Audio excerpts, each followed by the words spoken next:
Hello dear students, मैं आपके सामने लेकर आया हूँ आईईसी का लेक्चर नंबर 5। देखिए, आईईसी में हम लोग यूनिट 3 पढ़ रहे थे और आपको मालूम है कि यूनिट 3 में हम लोगों को चार चीज़ों के बारे में पढ़ना है। चॉपर, इन्वर्टर्स, साइक्लो कन्वर्टर्स और डुअल कन्वर्टर्स। हम लोग चॉपर पढ़ चुके हैं। इन्वर्टर हम लोग इस समय पढ़ रहे हैं, ठीक है। और इन्वर्टर में हम लोग क्लासिफिकेशन पढ़े थे और हम लोग को याद है कि क्लासिफिकेशन अलग अलग तरह का था, जिसमें एक था वोल्टेज सोर्स इन्वर्टर, दूसरा था करंट सोर्स इन्वर्टर, और एक अन्य बेसिस पे क्लासिफिकेशन था जिसे हम लोग कहते हैं on the basis of configuration या on the basis of connection, series inverter और पैरेलल इन्वर्टर, ठीक है। और हम लोग के सिलेबस में यही चार तरह के इन्वर्टर पढ़ने भी हैं हमें, VSI, CSI, सीरीज और पैरेलल। मैंने आपको बहुत अच्छे तरीके से VSI पढ़ा दिया, CSI भी पढ़ा दिया। अब बारी है इन दो इन्वर्टर्स की, तो आज मैं आपको पढ़ाऊंगा सीरीज इन्वर्टर। देखिए, सीरीज इन्वर्टर ये थोड़ा सा कॉम्प्लिकेटेड टॉपिक है, ठीक है। तो इसको समझने के लिए आपको ध्यान से मेरी बातों को सुनना पड़ेगा, और मैं पूरा दावा से कहता हूँ कि अगर आप मेरी बातों को ध्यान से सुनेंगे तो आपको बहुत अच्छे तरीके से ये पूरा कॉन्सेप्ट समझ में आ जाएगा। तो मेरा यही रिक्वेस्ट है कि थोड़ा वीडियो हो सकता है लंबा हो, लेकिन आप मेरी बातों को सुनिए ज़रूर, ठीक है। तो आपको अच्छे से सीरीज इन्वर्टर का कॉन्सेप्ट समझ में आ जाएगा। अब देखिए, सीरीज इन्वर्टर जो है, पहले ये जानिए कि इसका नाम सीरीज इन्वर्टर क्यों है। तो देखिए, इसके लिए आपको थोड़ा सा एक बात याद रखना पड़ेगा कि जब मैंने आपको SCR का कम्यूटेशन पढ़ाया था, SCR का कम्यूटेशन, तो आपको याद होगा कि मैंने एक कम्यूटेशन आपको पढ़ाया था जिसका नाम था क्लास ए कम्यूटेशन, ठीक है। ये क्लास ए कम्यूटेशन मैंने आपको पढ़ाया था, और क्लास ए कम्यूटेशन को हम लोग लोड कम्यूटेशन भी कहते हैं। इस क्लास ए कम्यूटेशन में क्या होता था, ज़रा आप इसको याद करिए। तो देखिए, क्लास ए कम्यूटेशन में ये होता था कि जो जो SCR था, ये SCR है, तो यहाँ का जो लोड होता था उस लोड में इंडक्टर, कैपेसिटर और रेजिस्टेंस, ठीक है। जनरली हमारा जो रेजिस्टेंस है वो हमारा लोड है, और बाकी इंडक्टर और कैपेसिटर हम उसमें अलग से लगाते हैं, ठीक है। जनरली ये हमारा लोड है, रजिस्टिव लोड, और बाद में इंडक्टर और कैपेसिटर हम अलग से उसमें प्रयोग करेंगे।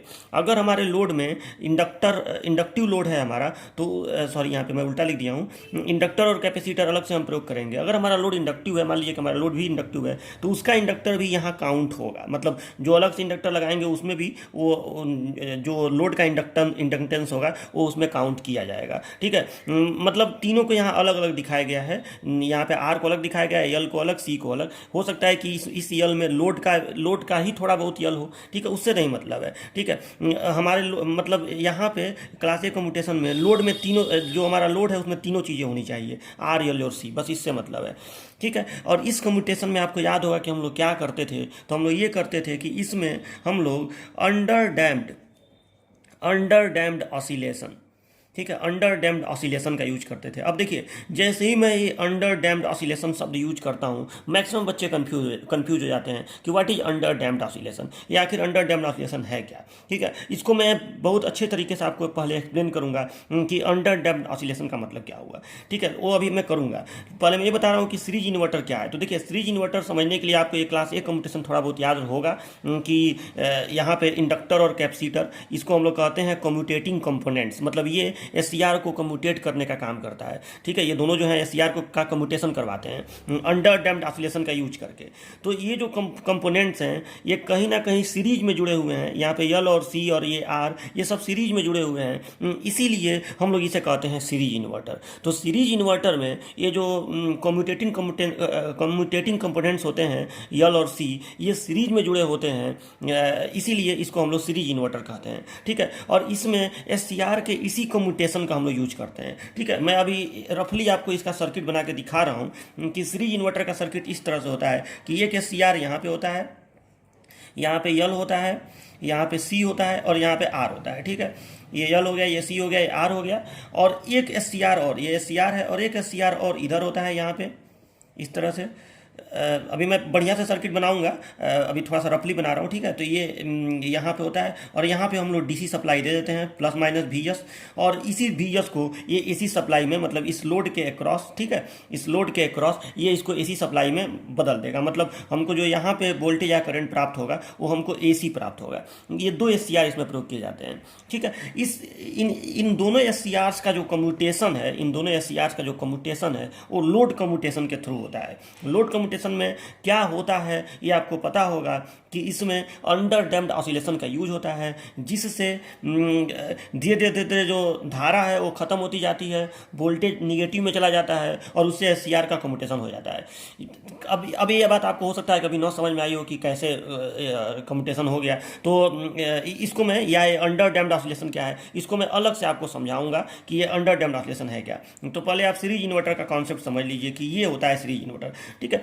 चलिए, तो अब ये यहीं पे हम इसको रोकते हैं और आपको पहले अंडर डैम्प्ड ऑसिलेशन की पूरी बातें आपको बता दें। देखिए, इसको समझना इसलिए ज़रूरी है कि जब आप ग्राफ बनाएंगे तो जब तक आप अंडर डैम्प्ड ऑसिलेशन समझे नहीं रहेंगे, आप कितना ग्राफ, VC का ग्राफ मतलब इस वोल्टेज का ग्राफ कितना बनेगा, इस वोल्टेज का ग्राफ कितना बनेगा, करंट का ग्राफ कैसे बनेगा, ये सब आपको समझ में ही नहीं आएगा। तो चलिए, पहले आप अंडर डैम्प्ड ऑसिलेशन समझ लीजिए, फिर मैं आपको ये बताता हूँ कि सीरीज इन्वर्टर कैसे काम करता है। ओके, तो देखिए मैंने यहाँ पे क्या किया है कि यहाँ पे मैंने यल और सी, यहाँ पे आप ध्यान से देखिए तो एक इंडक्टर, अभी वो सब भूल जाइए कि लोड में क्या है कैसे है, बस आप ये समझिए कि यहाँ पे एक इंडक्टर है और यहाँ पे एक कैपेसिटर है और यहाँ पे सप्लाई वोल्टेज है VS, ठीक है, और यहाँ पे एक स्विच है S। मान लो कि ऐसा एक सर्किट हमने बनाया। अब इस तरह के सर्किट में क्या होता है, इसमें ऑसिलेशन होता है जिसको हम लोग कहते हैं LC ऑसिलेशन, LC ऑसिलेशन। तो पहले आप इसको समझिए कि LC ऑसिलेशन में क्या होता है, क्योंकि देखो अभी बाद में हम यहाँ पर रेजिस्टेंस जोड़ेंगे तो उसका असर हम समझेंगे, लेकिन पहले आप ये समझिए कि अगर हम L और C को श्रेणी में जोड़ दें किसी वोल्टेज के साथ तो उस सर्किट पर क्या असर पड़ता है, L के अक्रॉस कैसे वोल्टेज घटता है या बढ़ता है, C के अक्रॉस कैसे वोल्टेज घटता है या बढ़ता है, ठीक है, करंट के ऊपर क्या असर पड़ता है। जब आप ये समझ लेंगे तो बाकी चीज़ें भी आपको, यहाँ रजिस्टेंस जोड़ दें तो क्या होगा, आपको ये भी समझ में आएगा और आपको ये भी समझ में आएगा कि ये अंडर डैम्प्ड ऑसिलेशन है क्या, ठीक है। और जब आप ये अंडर डैम्प्ड ऑसिलेशन का मतलब समझ लेंगे तो आपको ऑटोमेटिक ये समझ में आ जाएगा कि सीरीज इन्वर्टर कैसे काम करता है, ठीक है। तो अब देखिए, तो सबसे पहले तो आप ये बताइए कि यहाँ पे जब हम इस स्विच को, यहाँ पे L है यहाँ पे C है, जब हम इस स्विच को ऑन करेंगे तो उस कंडीशन में ऐसे करंट का फ्लो होगा ही होगा, श्योर है। जब करंट का इसमें फ्लो होगा और यहाँ पे इंडक्टर है तो इंडक्टर करंट को अचानक नहीं बढ़ने देगा। आपको मालूम है कि इंडक्टर जो है ये नहीं है कि मैक्सिमम करंट फ्लो होने देगा, इंडक्टर करंट को धीरे धीरे धीरे बढ़ने देता है, ये चीज़ आपको पता होगा, ठीक है।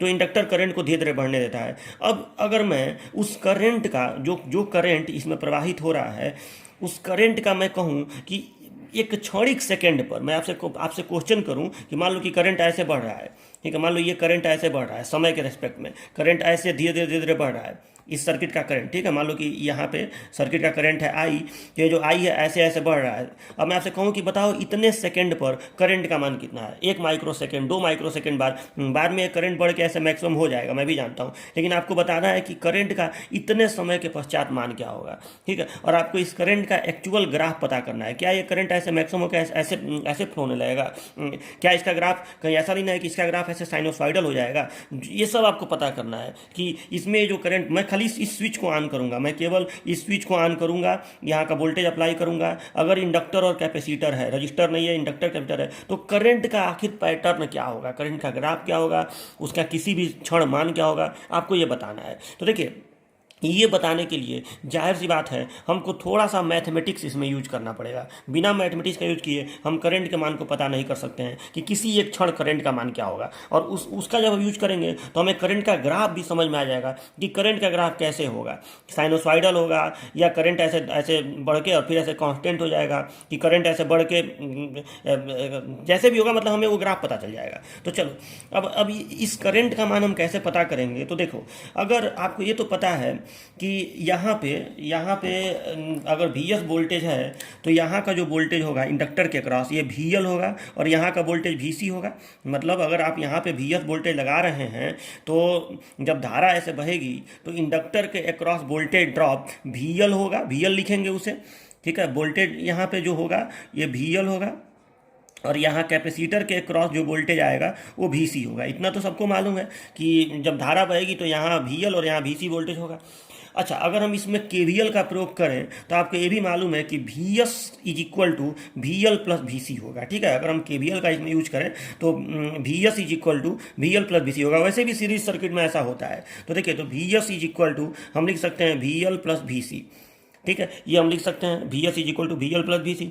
अब आप ये बताइए कि ये जो वी एल है इसको हम क्या लिख सकते हैं, चूंकि V L is equal to, तो आपको मालूम है कि ये जो वी एल है ये सेल्फ इंड्यूस्ड ईएमएफ है। मतलब ये जो इंडक्टर है, जब हम इंडक्टर को वोल्टेज ऐसे देते हैं, जब हम केवल इंडक्टर को ऐसे वोल्टेज देते हैं वी, तो इंडक्टर के अंदर सेल्फ इंड्यूस्ड ईएमएफ पैदा होता है, और वो सेल्फ इंड्यूस्ड ईएमएफ इसी के बराबर होता है, बस फेज उल्टा होता है। तो मैं ये कहना चाहता हूँ कि जो यहाँ पे वी एल पैदा होगा उसको मैं लिख सकता हूँ, यहाँ पे जो वी एल आएगा उसको मैं लिख सकता हूँ, ये फार्मूला आप लोगों ने पढ़ा होगा, एल डी आई बटे डी टी। जरूर आपने ये फार्मूला पढ़ा होगा, ये फैराडेज का इलेक्ट्रोमैग्नेटिक इंडक्शन के रूल से आता है। तो V L is equal to L D I बटे डी टी होता है। अच्छा, उसी तरह से ये वी सी कैसे पता चलेगा, तो देखिए वी सी पता करना थोड़ा टफ है। वी सी देखिए कैसे पता चलेगा कि चूंकि हम लिख सकते हैं कि ये जो धारा आई है, ये जो धारा आई है ये कैपेसिटर की भी धारा है, मतलब इस आई को हम आई सी भी लिख सकते हैं। मतलब ये जो धारा आई है ये कैपेसिटर की भी तो धारा है, आई बराबर हम लिख सकते हैं आई सी। ठीक है, आई बराबर आई एल आई सी, धाराएं तो सब में सेम है, तो आई बराबर आई सी भी लिख सकते हैं। और कैपेसिटर का जो करंट होता है आई सी, वो कितना होता है, तो आपको मालूम है कि करंट बराबर होता है आवेशों के प्रवाह की दर, मतलब डी क्यू बटे डी टी। मतलब कैपेसिटर, जाहिर सी बात है, जब इसमें करंट ऐसे फ्लो होगा तो यहाँ पे चार्ज आना शुरू करेगा, यहाँ पे प्लस क्यू चार्ज आएगा, यहाँ पे माइनस क्यू चार्ज आएगा, तो इस पे चार्ज आएगा। तो वो जो चार्ज का रेट है, मतलब चार्ज धीरे धीरे बढ़ता जाएगा, तो प्रति सेकेंड कितना चार्ज इस पे आ रहा है उसको हम कहेंगे डी क्यू बटे डी टी, और डी क्यू बटे डी टी ही इस कैपेसिटर का चार्जिंग करंट होगा आई सी। ठीक है, ये हो गया I C is equal to D Q बटे डी टी, और यही आई है। ठीक है, तो इसको हम ऐसे भी तो लिख सकते हैं कि आई इज इक्वल टू, या आई सी इज इक्वल टू ही लिखिए, तो आई सी इज इक्वल टू हम इसको ऐसे भी लिख सकते हैं डी बटे डी टी, और क्यू को लिख सकते हैं सी इंटू भी। ये आप लोगों ने पढ़ा होगा कि क्यू बराबर जो कैपेसिटर का जो चार्ज होता है वो कैपेसिटर की धारिता इंटू कैपेसिटर का वोल्टेज होता है, क्यू बराबर सी भी होता है। तो this implies I C is equal to हो जाएगा, अगर आप सी को बाहर कर दें तो हो जाएगा डी वी बटे डी टी। ठीक है, ये हो गया I C is equal to D V बटे डी टी। और ये भी आपको समझ में आ गया होगा कि अगर हम यहाँ पे D V is equal to करें, अगर हम D V is equal to लिखें तो ये क्या हो जाएगा, आई सी डी टी अपान सी, ऐसे हो गया I C D T upon सी। तो अगर हम कैपेसिटर का वोल्टेज निकालें, ये जो सी इंटू भी लिखा हूँ मैं, इसको आप वी सी भी लिख सकते हैं, कैपेसिटर का ये वोल्टेज है तो ये वी सी भी आप लिख सकते हैं, वी सी। ठीक है, तो अगर आप ये वी सी निकालें तो आपको इस साइड का इंटीग्रेशन करना पड़ेगा। अगर आप डी वी सी से वी सी प्राप्त करें तो आपको यहाँ इंटीग्रेशन करना पड़ेगा। ये सी चूंकि कॉन्स्टेंट है तो ये बाहर हो जाएगा, तो 1/c integration I C D T ये होगा, और आई सी ही आई है, तो आप यहाँ पर लिख सकते हैं V C is equal to 1/c integration I D T. ठीक है, तो मतलब मैं ये कहना चाहता हूं कि जैसे वी एल का मान एल डी आई बटे डी टी आया है, वैसे ही वी सी का मान, ये वी एल का मान आया है एल डी आई बटे डी टी, वैसे ही वी सी का मान आएगा 1/c integration I D T. ठीक है, ये आपका आएगा। तो इन दोनों को अगर हम यहाँ रख दें, अगर यहाँ पे, अब इसको मैं मिटा रहा हूँ, देखिए ये सब आपको अभी कॉपी पे नहीं लिखना है, कॉपी में क्या लिखना है वो सब मैं आपको बताऊंगा। तो इस तरीके से मैं वी एस बराबर लिख सकता हूँ एल डी आई बटे D T plus 1/c integration I D T, ऐसे लिख सकता हूँ। ये मैंने आपको अभी बताया कैसे आया है। अब देखिए इस समीकरण को जब हम सॉल्व करेंगे, अब देखिए सॉल्व मैं यहाँ पे नहीं बता रहा हूँ कि कैसे सॉल्व होगा, मुझे इस आई का मान, मेरा उद्देश्य क्या है कि मुझे इस आई का मान पता करना है टी के लिए। मतलब किसी एक समय पर मैं चाहता हूँ कि मैं समय का मान भरूँ, तो मुझे आई का मान, मैं कोई ऐसा समीकरण बनाना चाहता हूँ कि मुझे ये आई का मान पता चल जाए, इस आई का मान पता चल जाए। तो देखिए इस तरह के समीकरण को सॉल्व करने का तरीका होता है कि इस तरह के समीकरण में आप कैसे आई को निकाल सकते हैं कि आई बराबर इतना होगा। तो देखिए इसमें इस समीकरण को जो आप सॉल्व करेंगे तो आई ऑफ टी कहने का मतलब यह है कि आई टी का एक फंक्शन है। मतलब किसी भी एक समय पर आप आई का मान जब निकालना चाहेंगे तो उसके लिए जब आप समीकरण बनाएंगे, इसको हल करने के बाद, अब वो हल करना मैं आपको नहीं बता रहा हूँ कैसे हल होगा, उसके लिए लाप्लास ट्रांसफॉर्म लेके हमको करना पड़ेगा, वो छोड़िए। आप बस इतना जानिए कि हल करने पर ही आएगा, क्योंकि अभी देखो हम इस टॉपिक से भटकना नहीं चाहते हैं। हमारा टॉपिक बस मुझे आपको इसका कॉन्सेप्ट देना है, तो आप इसको समझिए कि इसको हल करेंगे तो आ जाएगा। वैसे भी डेरिवेशन कहीं पूछा नहीं जाता है, डिप्लोमा लेवल पर तो वैसे भी नहीं पूछा जाता है। तो आप बस इतना याद रखिए कि आई इंटू टी बराबर इतना आएगा। कितना आएगा, तो ये करने पर आपका इतना आएगा कि V S under root C by L, ठीक है, V S under root C by L और साइन 1/√LC इंटू टी। देखिए ये आप इसको सॉल्व करेंगे तो इतना आएगा। ठीक है, अच्छा हम लोग एक काम इसमें करते हैं कि ये इसको V S under root C by L तो रहने देंगे, और इस 1/√LC को हम लोग ओमेगा नॉट लिख देते हैं, ओमेगा नॉट इंटू टी। अब यही आपका सॉल्व करने पर आएगा। इस समीकरण को ध्यान से देख लीजिए कि आपका सॉल्व करने पर मतलब मैं जो चाह रहा था कि मैं टी का मान भरूं तो मुझे आई का मान पता चल जाए, तो इस समीकरण से वो काम संभव हो सकता है कि आई ऑफ टी मतलब आई का मान किसी भी एक टी के लिए मैं इस समीकरण से ज्ञात कर सकता हूँ। ठीक है, जहाँ पे ओमेगा जो है, इस ओमेगा नॉट जो है, इसको हम लोग कहते हैं रिजोनेंट फ्रीक्वेंसी, रिजोनेंट फ्रीक्वेंसी, और इसका फार्मूला क्या है 1/√LC। देखिए आप एक बात सुने होंगे कि हम लोग जनरली यफ जो होता है इसको फ्रीक्वेंसी कहते हैं, और F is equal to F का जो यूनिट होता है वो होता है साइकिल पर सेकेंड, या इसी को हम लोग हर्ट्ज कहते हैं, हर्ट। लेकिन एक बात और याद रखिए कि ओमेगा जो ओमेगा होता है इसको भी फ्रीक्वेंसी कहते हैं, ये एंगुलर फ्रीक्वेंसी होता है। ठीक है, मतलब इसको भी फ्रीक्वेंसी कहा जाता है, इसको भी फ्रीक्वेंसी कहा जाता है। ये लीनियर फ्रीक्वेंसी, ये एंगुलर फ्रीक्वेंसी। तो यहाँ पे मैंने ओमेगा के पदों में इसको लिखा है, तो रिजोनेंट फ्रीक्वेंसी इसको बोलते हैं, 1/√LC इसका सूत्र होता है। ठीक है, तो ये हल करने पर आपका आ जाएगा, मतलब इस चीज़ को हम लोग ओमेगा नॉट बोलेंगे। अब देखिए, तो ये तो हो गया कि इससे हम लोग टी का मान पता कर लेंगे। अब अगर हमारे पास एक समीकरण बन चुका है तो हम लोग समीकरण का यूज करके हम लोग बहुत कुछ कर सकते हैं। हम लोग इस समीकरण से इस धारा का ग्राफ पता कर सकते हैं। मैंने अभी कहा कि हमारा उद्देश्य क्या है कि अगर इंडक्टर और कैपेसिटर साथ साथ में हो तो हमें ये पता करना है कि करंट इसमें किस तरह से प्रवाहित होगा, करंट का मान कितना होगा, करंट का ग्राफ क्या होगा, इस VL का ग्राफ क्या होगा, इस VC का ग्राफ क्या होगा, हमें ये पता करना है। तो चलो आई का तो एक समीकरण हमारे पास बन गया कि इतना होगा। अब इस समीकरण का यूज करके अभी मैं ग्राफ बना लूंगा, और जो भी मान मुझे जिस भी टी पर मुझे पता करना है वो मान मैं पता कर लूंगा। चलो अब थोड़ा सा पहले VL और VC का भी एक समीकरण बना लेते हैं। तो देखिए अब आपका जो VL है, VL उसका सूत्र, उसका मान है LdI/dt, LdI/dt। अब आप आई के जगह पे जब ये चीज़ रख देंगे, ये आई जो है ये आई ऑफ टी है, कहीं ना कहीं आई टी का फंक्शन है, तो आई की जगह पे आप ये पूरा चीज़ रख देंगे और उसका टी के सापेक्ष जब अवकलन करेंगे तो आपका VL का ऑटोमेटिक VL का फार्मूला आ जाएगा। इसको आप करेंगे तो देखिए कितना आएगा, इसको आप करेंगे तो ये आएगा VS cos omega naught T. देखिए ये VL का आ जाएगा, जब आप इसको करेंगे तो आ जाएगा। और सिमिलरली जब आप VC का करेंगे तो देखिए कितना आएगा, तो VC बराबर आएगा VS इंटू ब्रैकेट में 1 माइनस, मतलब जब आप GC के लिए करेंगे तो यहाँ पे VC का मान क्या है 1/c इंटीग्रेशन I dt। तो I की जगह पे आप ये जब चीज़ रख देंगे और उसका T के रेस्पेक्ट में समाकलन करेंगे तो आपका ये आएगा। ये आप कर सकते हैं खुद ब खुद। तो VS into 1 minus cos omega naught T. ठीक है, इसको मुझे अभी ये सब कॉपी में नहीं करना है, इसलिए मैं इसको करवा नहीं रहा हूँ, बस आपको समझाना है मुझे। तो VL देखिए अब हमारे पास कितना अच्छा हो गया कि हमें आई का भी एक टी के रेस्पेक्ट में हमें समीकरण मिल गया। इस समीकरण में आप ध्यान से देखिए तो VS कांस्टेंट है, C कांस्टेंट है, L कांस्टेंट है, ये थोड़े बढ़ घट जाएगा समय के रेस्पेक्ट में, जितना VS है उतना ही रहेगा केवल। और ये जो ओमेगा है उसका भी सूत्र 1/√LC है, तो ये भी तो ओमेगा नॉट भी कांस्टेंट है, केवल ये टी वेरिएबल है। टी का मान 1 माइक्रोसेकंड 2 माइक्रोसेकंड जो भी हम रखेंगे हमको आई का मान निकलता जाएगा। फिर वही हाल यहाँ पे भी है कि हम टी का मान रखेंगे तो VL का मान निकल जाएगा, टी का मान रखेंगे तो VC का मान निकल जाएगा। तो कहीं ना कहीं हमें इतना तो इन ग्राफों से दिखने लगा कि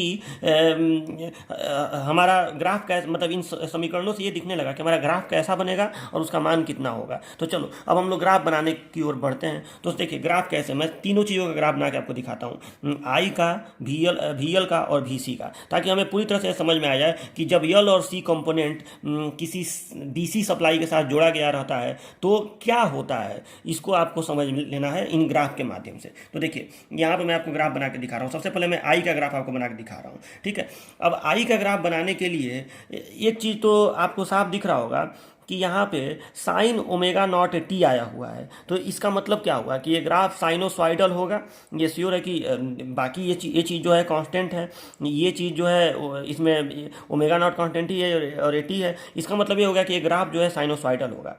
अच्छा, अब मैं ये काम करूँ अगर कि आपको ये आपको पता है कि साइनोसॉइडल ग्राफ में मान कभी ना कभी मैक्सिमम होता है, फिर मान 0 होता है, 0 से निगेटिव मैक्सिमम होता है और निगेटिव मैक्सिमम से 0 होता है। यानी हमको ये पता चल गया कि करंट का जो ग्राफ है, मतलब आई का जो ग्राफ है, इसको मैं आई ऑफ टी लिख दे रहा हूँ, तो आई ऑफ टी का जो ग्राफ है समय के रेस्पेक्ट में वो इस तरह से बनेगा। इतना मुझे पता चल गया कि ये ग्राफ इस तरह से जरूर बनेगा। ध्यान से देख लीजिए, ये ग्राफ इस तरह से जरूर बनेगा, और यही प्रक्रिया रिपीट होती रहेगी। मुझे इतना तो पता चल गया कि इस तरह से ग्राफ जरूर बनेगा कि पहले ये मान जीरो से मैक्सिमम पे जाएगा, मैक्सिमम से जीरो पे जाएगा, फिर जीरो से निगेटिव मैक्सिमम पे जाएगा, और निगेटिव मैक्सिमम से, क्योंकि यहाँ पे साइन आया हुआ है, तो निगेटिव मैक्सिमम पे जाएगा, फिर जीरो पे जाएगा, फिर यही प्रक्रिया रिपीट होती रहेगी। इसलिए यही प्रक्रिया रिपीट होती रहेगी क्योंकि ये साइनोसॉइडल ग्राफ होगा। अब देखिए, अब मुझे पता करना है कि इस ग्राफ में मैक्सिमम मान कहाँ पे प्राप्त होगा, कितने समय के बाद मैक्सिमम मान प्राप्त होगा। तो अब एक बात बताइए कि कोई भी ग्राफ यहाँ पे, अगर कोई भी ग्राफ यहाँ से यहाँ अपने अपने पैटर्न को रिपीट करने लगे, मान लो कि यहाँ से जो चीज़ शुरू हुआ है वो यहाँ पे आके ख़त्म हुआ है ना, इसको एक साइकिल कहते हैं। तो इतने एंगल को हम लोग लिखेंगे 2 पाई। या आप अच्छी तरह से जान रहे हैं कि जहाँ पे कोई भी ग्राफ अपने चीज़ को रिपीट करने लगे तो उसको हम लोग कहते हैं कि हाँ वो एक चक्कर अपना पूरा कर लिया, एक साइकिल पूरा कर लिया, और उसको 360 अंश हम लोग बोलेंगे, 360 डिग्री, यानी यहाँ पे 2 पाई लिखेंगे। और यहाँ पे अगर 2 पाई लिखेंगे तो यहाँ पे हमको जाहिर सी बात है पाई लिखना पड़ेगा। ठीक है, अब मैं आपसे ये बोल रहा हूँ कि करंट का मान यहाँ से इतने देर में करंट का मान जो है वो आधा चक्कर पूरा कर लिया है और अब वो निगेटिव में जाने लगा है। मैं आपसे पूछूं, अगर मैं आपसे एक सवाल करूं कि बताइए यहाँ से यहाँ तक का समय कितना होगा। मेरे कहने का मतलब ये है कि आपको इस ग्राफ से ये बात समझ में आया कि भले आप यहाँ पे प्लस और माइनस ऐसे दिए हुए हैं, आपका इस सर्किट का जो करंट होगा वो जीरो से बढ़ता जाएगा, बढ़ता जाएगा, बढ़ता जाएगा। यही ना पता चल रहा है कि जीरो से करंट बढ़ता जाएगा, बढ़ता जाएगा, बढ़ता जाएगा, और फिर घटेगा वो करंट, और घटने के बाद वो करंट फिर उल्टा दिशा में ऐसे, भले यहाँ पे प्लस इधर है माइनस इधर है, करंट उल्टा दिशा में ऐसे प्रवाहित होगा, और फिर जीरो से मैक्सिमम पे होगा, और फिर मैक्सिमम से जीरो पे होगा। यही तो इससे पता चल रहा है इस समीकरण से कि ऐसा होगा। तो अब आप एक बात बताइए कि यहाँ पे जब ये मान जीरो से मैक्सिमम पे जाएगा, तो मैं आपसे पूछूं कि बताओ कितना देर, कितना सेकेंड या कितना माइक्रो सेकेंड तक धारा ऐसे बहती रहेगी इस तरह से, और फिर कितना देर बाद धारा उल्टी होगी। मतलब मैं यहाँ से यहाँ तक का आपसे समय पूछ रहा हूँ। ये पाई और 2 पाई तो बस आप ऐसे लगा दिए कि हाँ यहाँ पे चक्र पूरा हुआ तो 2 पाई, और इसको 2 पाई कहेंगे तो इसको पाई कहेंगे, तब इसको पाई/2 कहेंगे। मैं इस एंगल की बात नहीं कर रहा हूँ, मैं आपसे समय पूछ रहा हूँ कि मुझे यहाँ से यहाँ तक का समय बताओ कि यहाँ से यहाँ तक का समय कितना होगा। इस समय को मैं लिख रहा हूँ T0। तो इस T0 का मान आप कैसे निकालेंगे?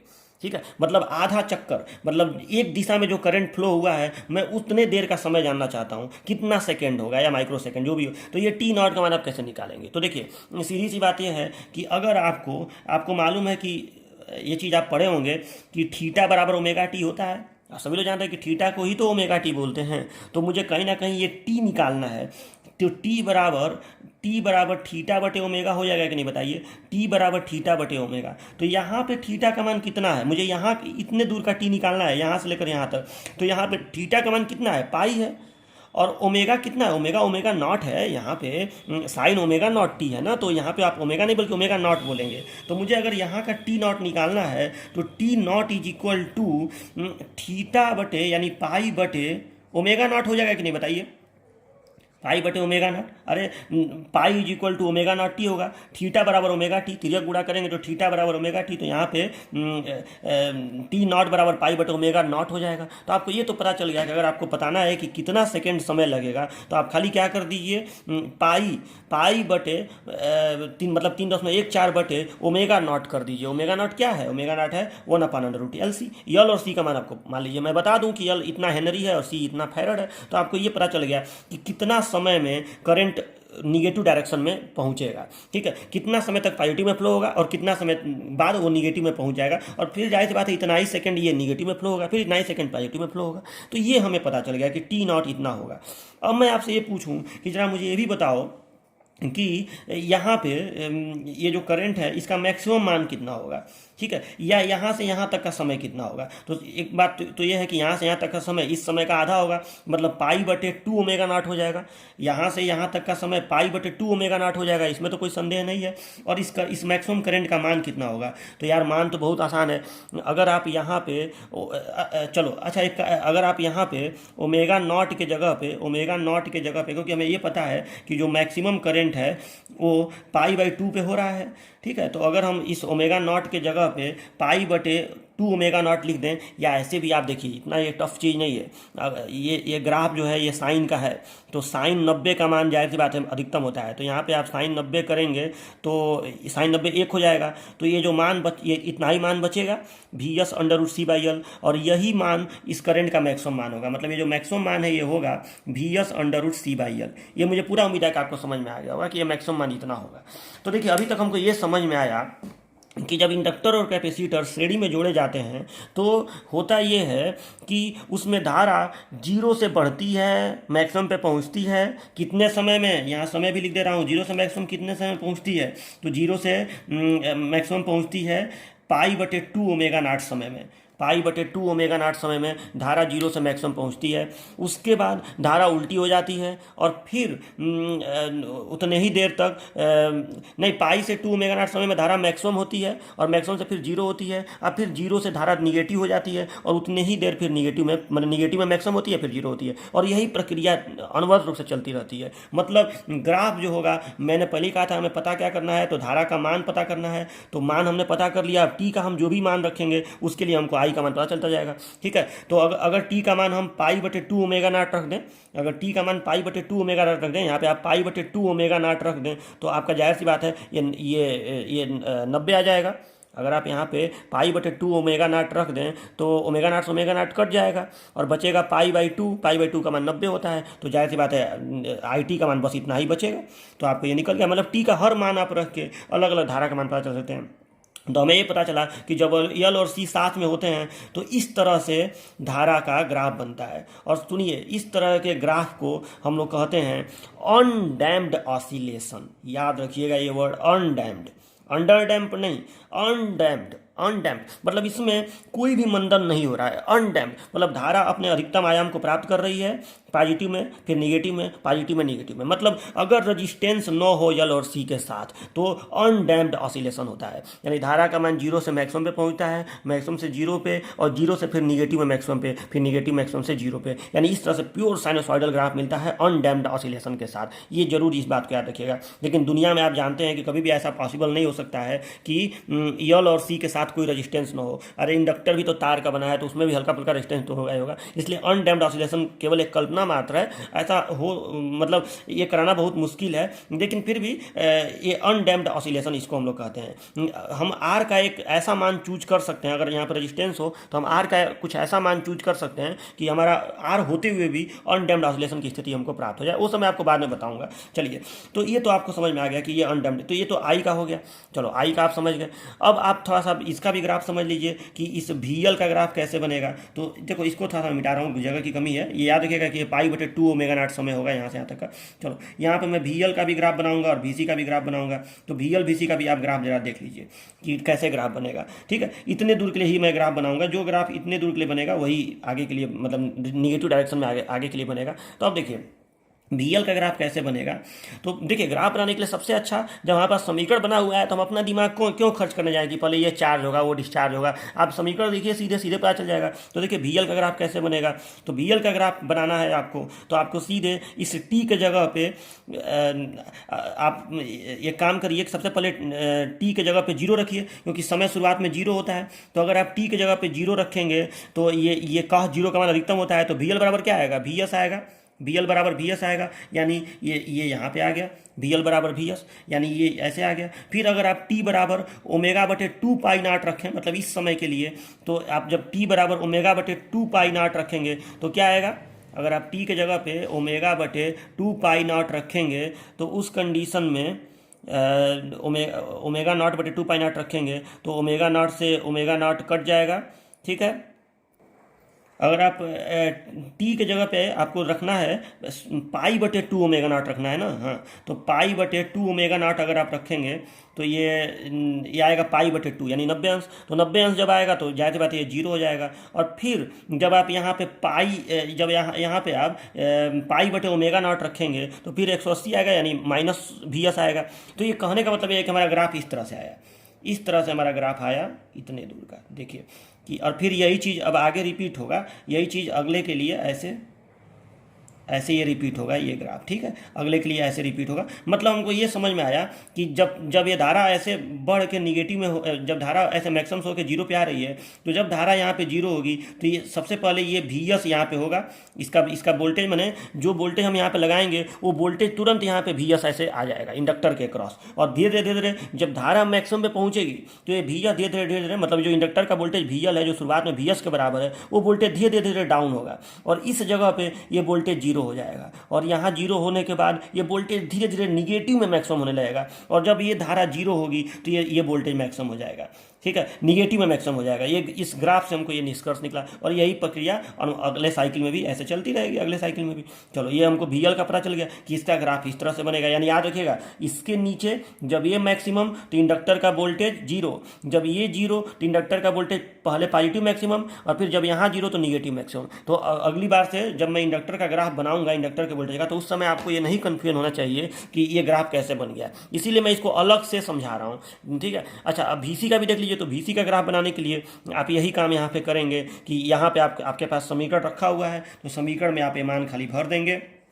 तो देखिए, अगर ये T है और ये VC है तो अब आप क्या करेंगे, आप करके इसको देखिएगा। पहले T बराबर जीरो रखेंगे तो यहाँ का वोल्टेज आ जाएगा, और जब आप T बराबर जीरो रखेंगे तो मैं आपको पहले ही बता रहा हूँ कि यहाँ का जीरो ही आएगा, ठीक है। उसके बाद जब T बराबर आप पाई बटे 2 ओमेगा नॉट रखेंगे। 2 ओमेगा नॉट क्यों, पाई बटे 2 ओमेगा नॉट, क्योंकि हमको इस समय की मैं बात कर रहा हूँ, यहाँ से यहाँ तक का समय वो पाई बटे 2 ओमेगा नॉट है, यहाँ से यहाँ तक का समय पाई बटे ओमेगा नॉट है, तो यहाँ तक का समय पाई बटे 2 ओमेगा नॉट हो जाएगा, ठीक है। तो मैं T बराबर जब पाई बटे 2 ओमेगा नॉट रखूँगा तो मुझे पता चल जाएगा कि VC का मान इस जगह पर कितना होगा, इस जगह पर, ठीक है, इस जगह पर मुझे VC का मान पता चल जाएगा। और मैं जब T इज इक्वल टू पाई बटे ओमेगा नॉट रखूँगा तो मुझे यहाँ का पता चल जाएगा। और जब मैं ये करके देखूँगा तो मैं आपको बता रहा हूँ ये कितना होगा, ठीक है। ये इस तरह से होगा कि ये वोल्टेज ऐसे बढ़ेगा, ठीक है। और यहाँ पे जब आप यहाँ पे T के जगह पे पाई बटे 2 ओमेगा नॉट रखेंगे तो ये VS आएगा। यानी हमें ये पता चला कि कैपेसिटर का वोल्टेज जब हम इस स्विच को ऑन करते हैं, हमें ये पता चला कि जब हम स्विच को ऑन करते हैं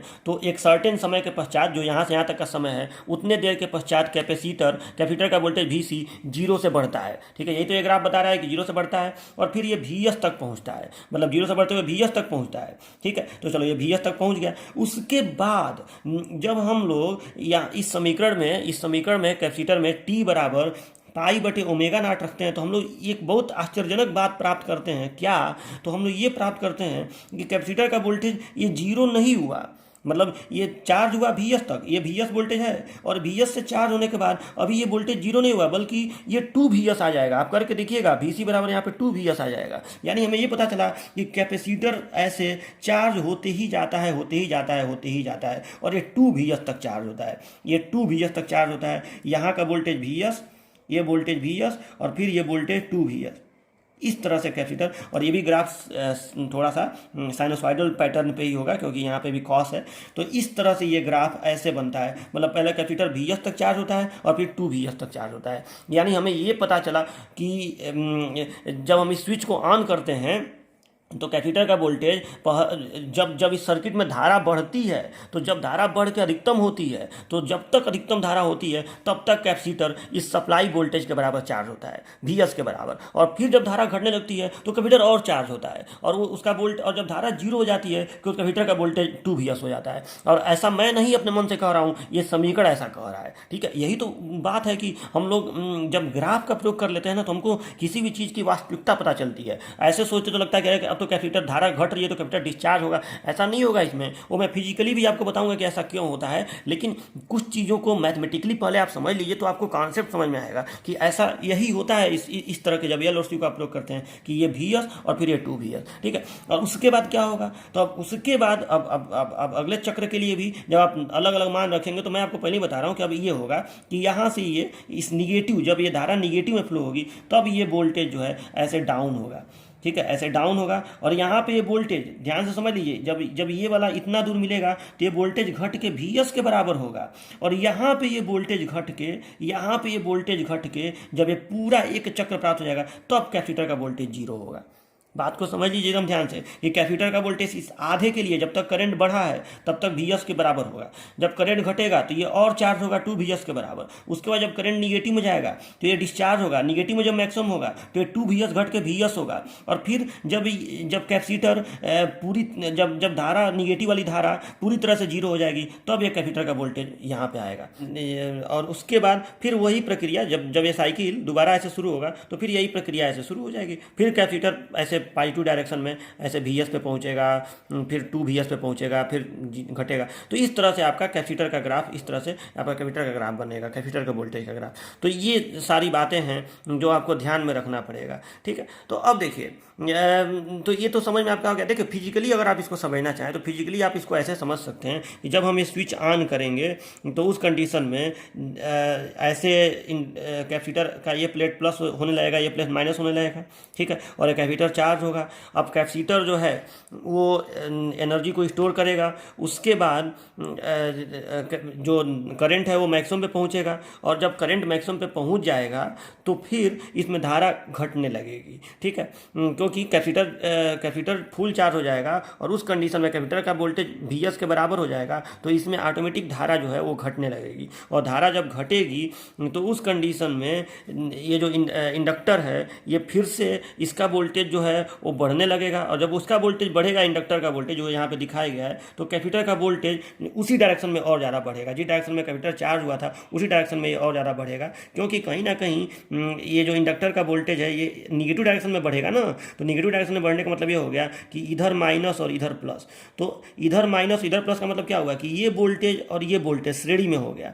ये माइनस ये प्लस, फिर ये माइनस और ये प्लस, और फिर सॉरी निगेटिव डायरेक्शन इसको ऐसे बोलेंगे ना कि यहाँ पे प्लस और यहाँ पे माइनस, ठीक है। इसको निगेटिव बोलेंगे कि ऊपर माइनस नीचे प्लस। तो देखिए ये माइनस ये प्लस, फिर ये माइनस ये प्लस, ये दोनों वोल्टेज आपस में कहीं ना कहीं श्रेणी में हो गए। तो इसीलिए ये दोनों वोल्टेज जुड़ जाते हैं तो कैपेसिटर का वोल्टेज और ज़्यादा बढ़ने लगता है, ठीक है। तो ये उसका फिजिकल कॉन्सेप्ट है। फिर से एक बार मैं जल्दी आपको समझा रहा हूँ। जब इस स्विच को ऑन करेंगे तो तुरंत ऐसे धारा का प्रवाह होगा, ठीक है। इंडक्टर का वोल्टेज तुरंत Vs के बराबर हो जाएगा। और उसके बाद, क्योंकि इंडक्टर का वोल्टेज Vs के बराबर इसलिए होगा क्योंकि इंडक्टर जो है वो आपको मालूम है कि करंट के चेंज का जो उसके अंदर का सेल्फ इंड्यूड ईएमएफ होता है वो सबसे ज़्यादा तभी होता है जब करंट में मैक्सिमम चेंज होता है या फ्लक्स में मैक्सिमम चेंज होता है। तो पहले इसमें धारा जीरो थी, अचानक धारा बहने लगी, तो जाहिर सी बात है इसमें मैक्सिमम चेंज इन फ्लक्स होगा, तो यहाँ पर मैक्सिमम वोल्टेज आएगा, यानी वो Vs के बराबर वोल्टेज आएगा। उसके बाद जो धारा इसमें स्थापित होती जाएगी, धारा बढ़ती जाएगी, तो इसका वोल्टेज कम होता जाएगा। तो इसका वोल्टेज Vs से धीरे डाउन होता जाएगा। कैपेसिटर धीरे धीरे चार्ज होगा तो इसका वोल्टेज बढ़ता जाएगा, कभी ना कभी ये बढ़ के Vs के बराबर हो जाएगा। जब ये Vs के बराबर हो जाएगा तो उस कंडीशन में अब धारा घटनी शुरू होगी, जो धारा बढ़ी थी। और जब धारा घटनी शुरू होगी तो ये इंडक्टर जो है उस करंट को सपोर्ट करेगा। पहले ये अपोज करने के लिए इसके अंदर का जो सेल्फ इंड्यूस्ड ईएमएफ था वो ऐसे बनेगा, ऐसे सेल्फ इंड्यूस्ड, ऊपर प्लस नीचे माइनस, क्योंकि ये इस करंट को अपोज करने की कोशिश करेगा, ठीक है। लेकिन बाद में जब धारा घटने लगेगी तो इसका सेल्फ इंड्यूस्ड ईएमएफ जो है ऐसे हो जाएगा, नीचे ऊपर माइनस और नीचे प्लस, माने उसी धारा की दिशा को ये सपोर्ट करने की कोशिश करेगा।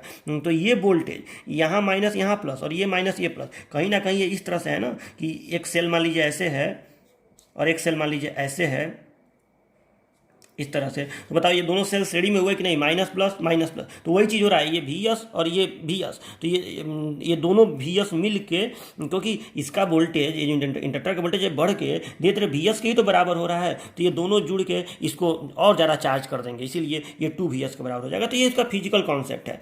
तो चलिए, फिजिकल कॉन्सेप्ट आपको समझ में आया हो चाहे ना आया हो, मैथमेटिकली आप जरूर इसको समझ लीजिए, ये होता है। अब रहा सवाल ये कि ये अंडर डैम्प्ड ऑसिलेशन क्या है। ये तो हो गया अनडैम्प्ड ऑसिलेशन, मतलब धारा जीरो, मैक्सिमम से जीरो से फिर निगेटिव मैक्सिमम ऐसे होगा। तो अब देखिए, अगर हम लोग यहाँ पे एक रजिस्टेंस का यूज करें, एक रजिस्टेंस का भी यूज कर दें, यहाँ पे अगर हम लोग रजिस्टेंस का भी यूज कर दें आर का, तो अब एक बात ध्यान से सुन लीजिए कि जब आर का यूज होता है ना, और तो अगर इस आर का मान, अब ये मैथमेटिकली मैं आपको प्रूफ करके इस समय नहीं दिखाऊंगा, इतना जानिए आप कि अगर इस आर का मान बहुत कम हो, और कितना कम हो, तो अगर आर का मान आर स्क्वायर का मान अंडर रूट नहीं, आर स्क्वायर का मान 4L/C, ओके, 4L/C, याद रखिए इसको, मतलब आर स्क्वायर का मान, मतलब ये जो प्रतिरोध है उसके वर्ग का मान, मतलब सोचो मैं कह रहा हूँ कि खाली आर का मान नहीं, उसके वर्ग का मान, मतलब आर का मान बहुत कम होना चाहिए कि आर स्क्वायर का मान, मतलब आर का वर्ग भी कर दो तो भी वो 4L/C से छोटा हो, मतलब इंडक्टेंस के 4 गुने में C से भाग देने पर जो भी चीज़ आए उससे छोटा हो आर का मान, आर स्क्वायर का मान, यानी कुल मिलाकर कहने का मतलब है कि आर का मान अत्यंत छोटा हो। तो उस कंडीशन में, लेकिन अत्यंत कहने से यहाँ काम नहीं चलेगा, उसका एग्जैक्ट आपको वैल्यू बताना पड़ेगा कि आर का मान कितना छोटा हो। तो आर स्क्वायर का मान अगर 4L/C से छोटा हो तो उस कंडीशन में ये देखा जाता है कि ये जो करंट है, ये देखो एक बात तो आप अच्छी तरह जान रहे हैं कि जब यहाँ पे रजिस्टेंस का यूज हो जाएगा तो ये कभी नहीं होगा कि हमेशा इस तरह से धारा इसमें बहती ही रहेगी। कभी ना कभी धारा जो है वो धीरे धीरे डाउन होगी ही होगी, खास करके करंट डाउन होगा ही होगा, क्योंकि रजिस्टेंस का मान है ठीक ठाक रजिस्टेंस है। ऐसा भी हो सकता है कि धारा बिल्कुल डाउन ना हो, जिसको हम लोग अनडैम्प्ड ऑसिलेशन कहते हैं, लेकिन उसका कंडीशन अलग है। ठीक है, अगर ये कंडीशन है कि R square is equal to 4L/C, अब इसको मैं मैथमेटिकली प्रूफ नहीं इस समय करूंगा, बस आप इतना जानिए कि अगर ये स्थिति हो तो उस समय क्या होता है इस ग्राफ के साथ, वो मैं बता रहा हूँ आपको। उस समय ये चीज़ होता है, उस समय ये चीज़ होता है कि आपका जो करंट है, जो करंट ऐसे आपका बना था अभी, ऐसे ऐसे ऐसे ऐसे, जिसको हम लोग अनडैम्प्ड ऑसिलेशन कहते हैं, अगर आर का मान, और ये अनडैम्प्ड कब होता है, जब केवल एल और सी हो, आर हो ही ना, या आर हो भी तो उसका स्पेशल एक कंडीशन होता है जो मैं आपको अभी बताने वाला नहीं हूँ। बस आप इतना जानिए कि अगर आर हो और R square is less than 4L/C हो तो उस कंडीशन में इसको कहते हैं अंडर डैम्प्ड ऑसिलेशन, और उस कंडीशन में ग्राफ ऐसे बनेगा, मतलब धारा जीरो से मैक्सिमम पे जाएगी बिल्कुल, और मैक्सिमम से फिर जीरो से फिर निगेटिव मैक्सिमम पे जाएगी, लेकिन ये निगेटिव मैक्सिमम में उतना मैक्सिमम पे नहीं जाएगी जितना ये पहली बार में गई थी, ये थोड़ा सा कम ही मैक्सिमम पे जाएगी।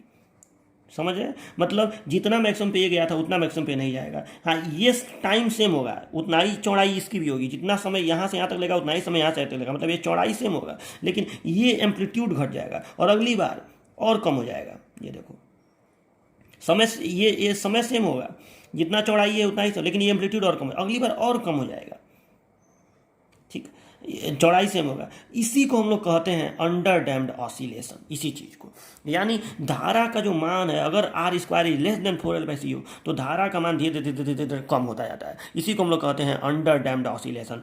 ठीक है, और अंडर डैम्प्ड ऑसिलेशन के केस में चूंकि इसमें धारा जीरो से मैक्सिमम पे जाती है, मैक्सिमम से जीरो पे जाती है, जीरो से फिर निगेटिव मैक्सिमम, लेकिन निगेटिव मैक्सिमम उतना नहीं जितना पहली बार में गई थी। ठीक है, और फिर ऐसे ऐसे धारा धीरे धीरे डाउन होती जाती है। इसी का प्रयोग करके हम लोग क्लास ए कम्यूटेशन SCR का करवाते हैं, क्योंकि अगर हम लोग यहाँ पे एक SCR यूज करते हैं, मान लो यहाँ पे रेजिस्टेंस भी है, यहाँ पर रेजिस्टेंस भी है और उसका ये कंडीशन मान लो फुलफिल हो रहा है, तो यहाँ पे हम एक रेजिस्टेंस ऐसे SCR यूज कर दें, और ये बताओ अगर हम इस SCR को ट्रिगर कर दें, तो ये धारा इसमें प्रवाहित होगी कि नहीं, इस सर्किट में जो धारा प्रवाहित होगी वो ये वाली धारा होगी कि नहीं, ये धारा जीरो से मैक्सिमम पे जाएगी, अब मैक्सिमम से जीरो पे जाएगी, लेकिन धारा जैसे ही निगेटिव में होनी चाहेगी, धारा जैसे ही निगेटिव में फ्लो होनी चाहिए। निगेटिव का मतलब क्या हुआ कि धारा ऐसे फ्लो हो रही थी और फिर धारा ऐसे फ्लो, तो क्या SCR उस तरह के धारा को फ्लो होने देगा? बिल्कुल नहीं फ्लो होने देगा, और उसका कम्यूटेशन ऑटोमेटिक हो जाएगा। नहीं हो जाएगा क्या? अगर धारा ऐसे फ्लो हो रही थी और उसमें जाने वाली धारा ही बंद हो गई, तो आप जानते हैं कि जब धारा का मान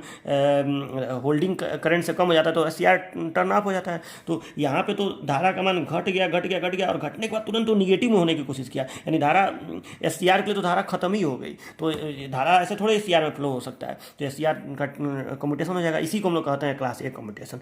तो मुझे पूरा उम्मीद है कि आपको ये बात जरूर अच्छे से समझ में आ गया होगा और ग्राफ की बात समझ में आ गई। यानी अगर आपसे कोई भी अंडर डैम्प्ड ऑसिलेशन की बात की जाए तो याद रखिएगा कि अंडर डैम्प्ड ऑसिलेशन में करंट का मान जीरो से मैक्सिमम पे होता है पीक वैल्यू पे, और पीक वैल्यू से करंट का मान जीरो पे होता है, और जीरो से तुरंत करंट जो है निगेटिव डायरेक्शन में जाने लगता है, जिससे SCR का कम्यूटेशन हो जाता है। इसी कम्यूटेशन का यूज करके और हम लोग सीरीज इन्वर्टर बनाएंगे। अब और उसमें ग्राफ कैसे बनेगा तो आप भूलिएगा नहीं, जो मैं VL और VC का ग्राफ बनाया था, और I का तो ग्राफ आप देख ही रहे हैं। तो चलिए अब हम लोग अपने इन्वर्टर के सर्किट पे चलते हैं। बात और बता दें कि इसको तो हम लोग कहते हैं अंडर डैम्प्ड ऑसिलेशन, इस चीज़ को अंडर डैम्प्ड, ठीक है, कि जब धारा जो है ऐसे ऐसे ऑसिलेट का मतलब ये होता है कि जब पॉजिटिव हो और निगेटिव हो, इसको ऑसिलेशन कहते हैं। ठीक है, तो धारा इस तरह से ऑसिलेट करते हुए, मतलब दोलन करते हुए और ऐसे घटती, इसको अंडर डैम्प्ड ऑसिलेशन कहते हैं। अगर आर स्क्वायर का मान इससे बड़ा रखा जाए 4L/C से, तब देखो क्या होता है, तब ग्राफ ऐसे बनता है, धारा का इस तरह से ग्राफ बनता है। ठीक है, अभी मैथमेटिकली इसको मैं प्रूफ नहीं करने जा रहा हूँ, बस बता रहा हूँ कैसा होता है। ठीक है, तो धारा ऐसे, ये धारा का मतलब ऐसे जीरो से मैक्सिमम पे होता है, और मैक्सिमम से फिर धीरे धीरे धीरे धीरे धारा ऐसे जीरो होते हुए होते होते होते आके ऐसे खत्म हो जाती है। तो इस चीज़ को हम लोग कहते हैं over damped oscillation. Over damped oscillation मतलब धारा जीरो से मैक्सिमम पे जाए और मैक्सिमम से फिर घटते हुए घटते हुए घटते हुए धीरे धीरे आके स्टेबल मतलब जीरो खत्म हो जाए, उसको हम लोग कहते हैं ओवर डैम्प्ड ऑसिलेशन। समझ में आना ये बात? तो इसको ओवर डैम्प्ड कहेंगे, और अंडर डैम्प्ड इसको कहेंगे कि धारा ऐसे ऑसिलेट करते हुए मतलब पीक पे जाए, पीक से जीरो पे जाए, फिर निगेटिव में जाए। इसमें निगेटिव में नहीं जाता है ओवर डैम्प्ड में, तो ये होता है ओवर डैम्प्ड ऑसिलेशन। और ये अंडर डैम्प्ड ऑसिलेशन होता है जिसमें निगेटिव पे जाए लेकिन आयाम धीरे धीरे कम होता जाएगा, और ये हो। और अनडैम्प्ड तो आप जान ही रहे हैं कि अनडैम्प्ड माने ये चीज़ कि धारा निगेटिव में जाए लेकिन आयाम उतना ही हो जितना पॉजिटिव में था, इसको अनडैम्प्ड ऑसिलेशन कहेंगे। ठीक है, तो ये चीज़ें होती हैं। तो देखिए डियर स्टूडेंट्स, ये जो मैं भी आपको समझाया हूँ उसका काम भर का चीज़ें जो हैं, काम भर की बातें जो हैं, मैं उसको यहाँ पे बना दिया हूँ ताकि अभी इसका प्रयोग हम लोग सीरीज इन्वर्टर समझने में करेंगे।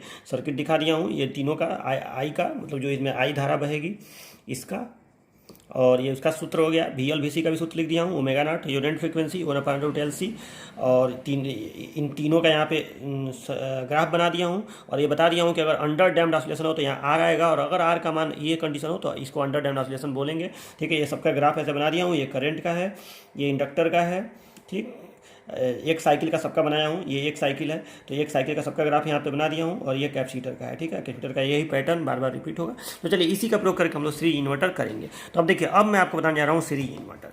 तो देखिए मैं काफ़ी आपको बेसिक क्लियर करना चाहता हूँ, इसलिए मैं, नहीं तो कोई और आपको पढ़ाता तो शायद इतना टाइम उस पर नहीं देता, लेकिन जब तक आप उस पर समय नहीं देंगे जो अभी मैं पढ़ाया हूँ तब तक आपको ये समझ में नहीं आएगा अच्छे तरीके से। तो देखिए, अब देखिए सीरीज इन्वर्टर। तो देखिए सीरीज इन्वर्टर, नाम इसका सीरीज इन्वर्टर क्यों पड़ा है? क्योंकि इसमें जो लोड होता है, लोड उसके साथ सीरीज में कम्यूटेटिंग कंपोनेंट्स यानी एल और सी जुड़े रहते हैं। ठीक है, ये लोड का रजिस्टिव कंपोनेंट है, और ये एल और सी जो है ये लोड का इंडक्टिव और कैपेसिटिव कंपोनेंट है। या अलग से भी हम अगर लोड में कैपेसिटिव कंपोनेंट नहीं है तो अलग से कैपेसिटर जोड़ेंगे, इंडक्टिव कंपोनेंट नहीं है तो अलग से जोड़ेंगे। मतलब कैसे भी करके लोड के साथ एल और सी हमें जोड़ना है, और उसको भी कैलकुलेट करके जोड़ना है। मतलब हमारा R square should be less than 4L/C होना चाहिए, तब जाके हमको अंडर डैम्प्ड ऑसिलेशन की स्थिति प्राप्त करनी ही करनी है, ताकि हम इसमें क्लास ए कम्यूटेशन SCR का करवा सकें।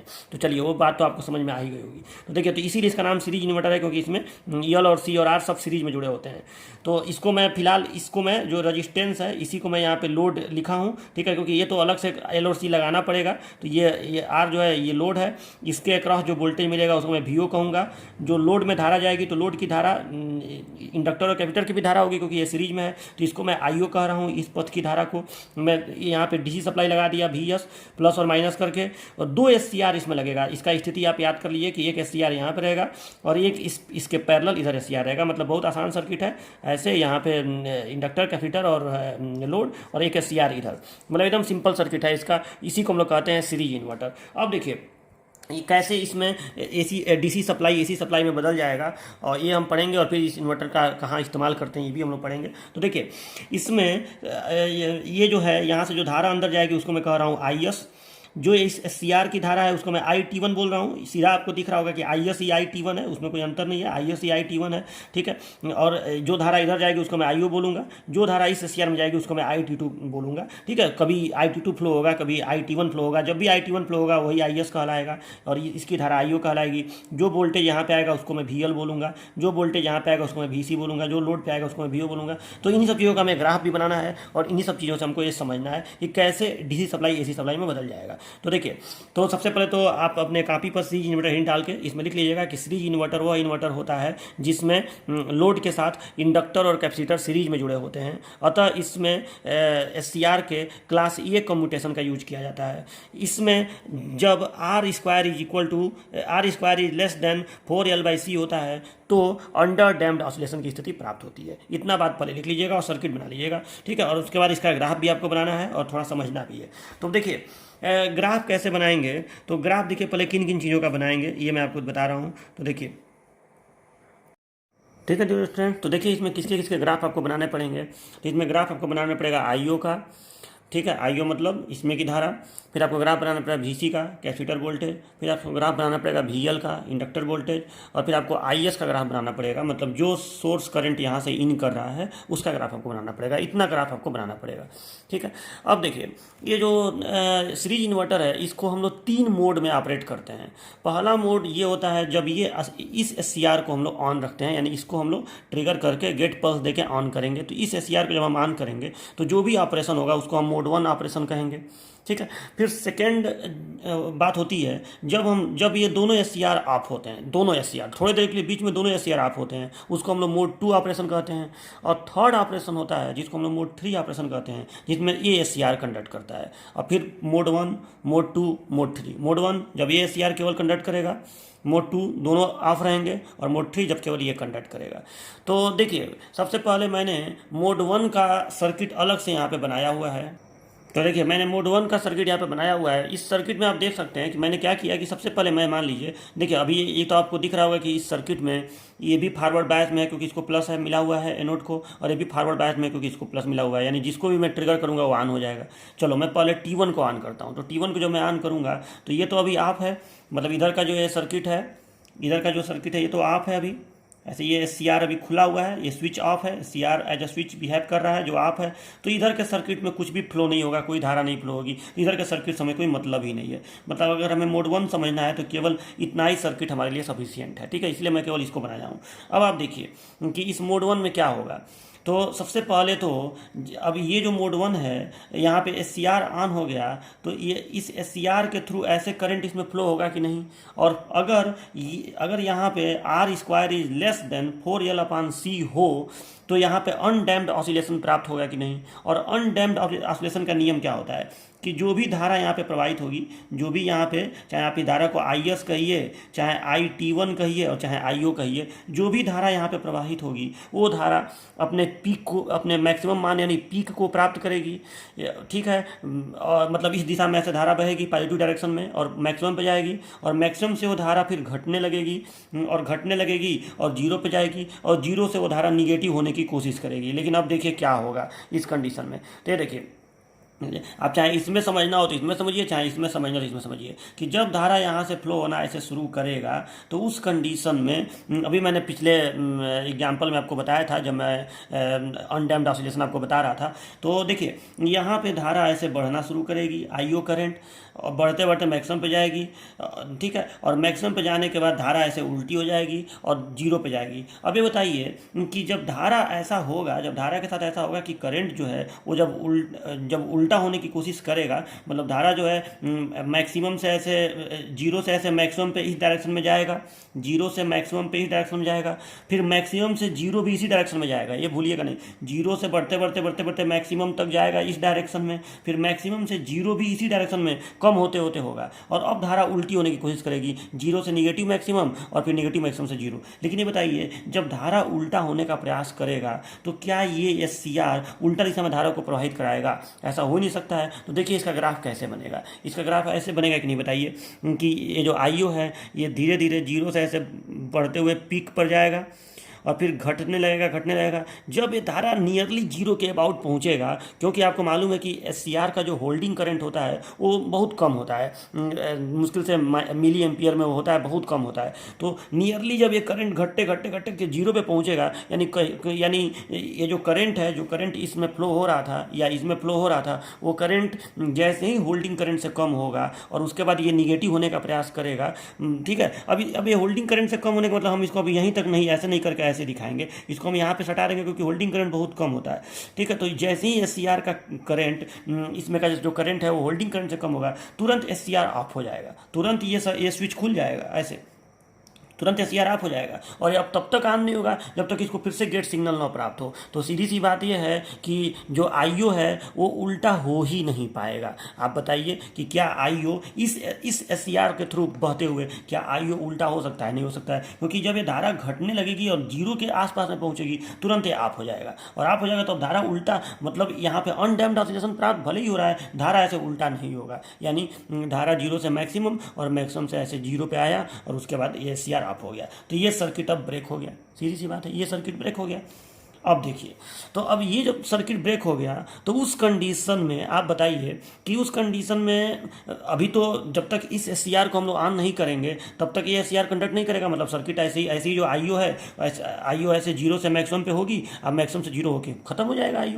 लेकिन अब हम लोग क्या करते हैं कि हम लोग ये जो एस है इसको ऑन कर देते हैं, मतलब जब इसको ऑफ करेंगे तो इसको ऑन कर देंगे, लेकिन इसको थोड़े देर बाद ऑन करेंगे, मतलब जैसे ही ये ऑफ होगा तुरंत इसको ट्रिगर नहीं करेंगे। इसलिए नहीं करेंगे कि देखो अगर ये दोनों एस ऑन हो गए, मान लीजिए कि इस सर्किट में देखिए कि मान लो कि ये भी एस ऑन था पहले और ये भी एस अगर ऑन हो गया, तो अब मान लीजिए कि जब धारा पहले तो ये ऑफ था, चलो पहले तो ये एस ऑफ था, ऐसे खुला हुआ था और ये ऑन था, और धारा ऐसे जीरो से मैक्सिमम पे हुई और फिर मैक्सिमम से जीरो पे हुई और तब ये एस ऑफ हो गया। जब ये एस अब एक बात और कि एस को ऑफ होने में थोड़ा समय लगता है, मतलब एस में जब होल्डिंग करंट से कम धारा बहेगी, धारा लगभग जीरो होगी, तब तक एस लगभग अभी ऑन ही रहता है। एस को ब्लॉकिंग मोड में आने में थोड़ा समय लगता है, ऑफ होने में समय लगता है। तो अभी मान लो कि अभी एस ऑफ हुआ ही नहीं है, तभी आपने इसको ऑन कर दिया, तो सपोज डैट कि अगर एक ही साथ दोनों, क्योंकि यहाँ तो माइक्रो सेकेंड मिली सेकेंड का भी फर्क पड़ता है, तो अगर ये बी एस और ए बी एस साथ में ऑन हो गए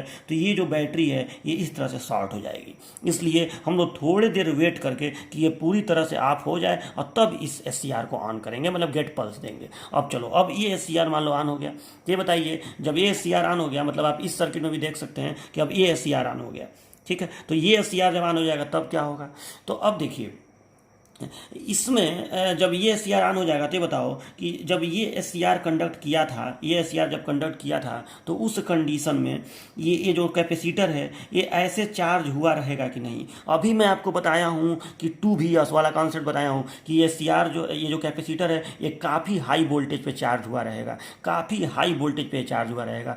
हालांकि यहाँ पे 2Vs नहीं रहेगा, क्योंकि 2Vs में तब बताया था जब केवल इंडक्टर और कैपेसिटर हो, यहाँ पे आर भी है, तो ये 2Vs नहीं, लेकिन हाई वोल्टेज Vs से भी अधिक वोल्टेज पे चार्ज हुआ रहेगा। कितना वोल्टेज पे चार्ज हुआ रहेगा वो अभी मैं आपको बताऊंगा, लेकिन इस तरह से ये चार्ज हुआ रहेगा कि नहीं, कि ऊपर प्लस और नीचे माइनस, और ये काफ़ी हैवी वोल्टेज पे चार्ज हुआ रहेगा और ये खुल चुका रहेगा। बताओ ऐसा कंडीशन मोड 1 के पश्चात होगा कि नहीं, ठीक है।